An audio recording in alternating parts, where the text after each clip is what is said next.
वो दो थी और दोनों अपनी दो दो आंखों से घर को टटोल रही थी। बाजी बहुत गर्म है। एक ने दुपट्टे से अपने पक्के रंग के चेहरे पर दुपट्टे को फैन की तरह जलाते हुए कहा। बेगम किचन से पानी लेने उठी तो पीछे से आवाज आई, बाजी शरबत बना रही हैं तो जरा बर्फ ज्यादा डालना, बड़ी गर्मी है। बेगम शरबत बनाने लगी और वो दोनों खुसर पुसर करने लगी। बेगम ठंडे शरबत से लबरेज गिलास लिए इनकी खिदमत में पेश हो गई। उन्होंने शुक्रिया कहकर गटागट शरबत पिया और इससे पहले कि बेगम गला खंकार कर गुफ्तगू का आगाज करती वो सबकत ले गई। आपके घर में कितने कमरे हैं? बेगम ने तादाद बताई। फिर सवाल हुआ, बाजी बंदे कितने हैं? बेगम ने चौंक कर कहा, क्या मतलब? इत्मीनान से जवाब दिया, बाजी ये तो बहुत जरूरी है ना। बेगम ने बादल नखास्ता घर की मरतम शुमारी बताई, जिसके बाद एक ने कहा, फैमिली तो ठीक है। अरे क्या मतलब ठीक है? बेगम की आवाज आई। लहजे में नागवारी अयां थी। मेरा मतलब है थोड़े से लोग हैं। इधर वो भट्ट साहब हैं, नाश्ता पॉइंट वाले, उनके 7 बच्चे हैं। घर को चिड़ियाघर बनाया हुआ है। इतना कहकर एक खड़ी हो गई। मैं जरा घर देख लूं।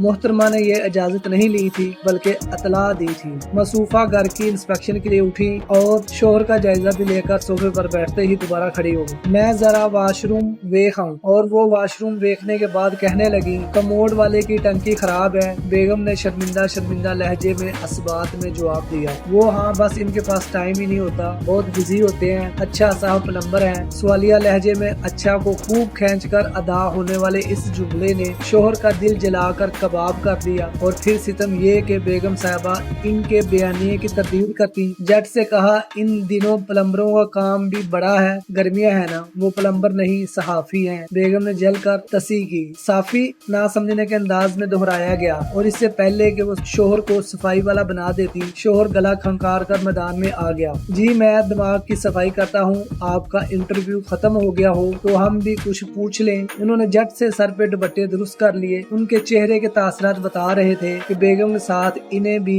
शोहर की यूं मुदाखलत पसंद नहीं आई थी। बेगम ने घूर कर शोहर को कमरे में जाने का इशारा किया और उनसे बात करने लगी। ये दोनों मस्तूरात जो बेगम का इंटरव्यू ले रही थी घरेलू मुलाजमे थी। बस मसला छुट्टियों का है। हफ्तावार छुट्टी छोड़कर एक छुट्टी तो पक्की। बेगम घर का पहुंचा और वाइपर मारकर थक चुकी थी। उन्होंने हंगामी बुनियादों पर मासी की तलाश शुरू कर दी। एक सहेली ने इन दो बीवियों को भेज दिया जो सामने बैठी इंटरव्यू देने की बजाय बेगम का इंटरव्यू कर रही थी। शोहर को आवाज आई, बाजी घर में मुर्गियां बकरियां तो नहीं ना? ये कैसा सवाल है? बाजी बात साफ अच्छी होती है। बकरियां मुर्गियां गंद बहुत डालती हैं, हम ऐसे घरों में काम नहीं करते। बेगम से इंटरव्यू के बाद शराइत रखने का आगाज हुआ। फी काम 5000 रुपए, हफ्ते में एक छुट्टी, गर्मी सर्दी के 2-2 जोड़े, शादी गमी में साथ देने की यकीन दहानी, रमजान में राशन। बेगम ने थूक निकल कर बारगेनिंग शुरू की। 5000 एक काम के ज्यादा नहीं। एक तो आपका घर एसी वाला नहीं। एसी से क्या मतलब भाई? बाजी एसी वाले घर बंद होते हैं,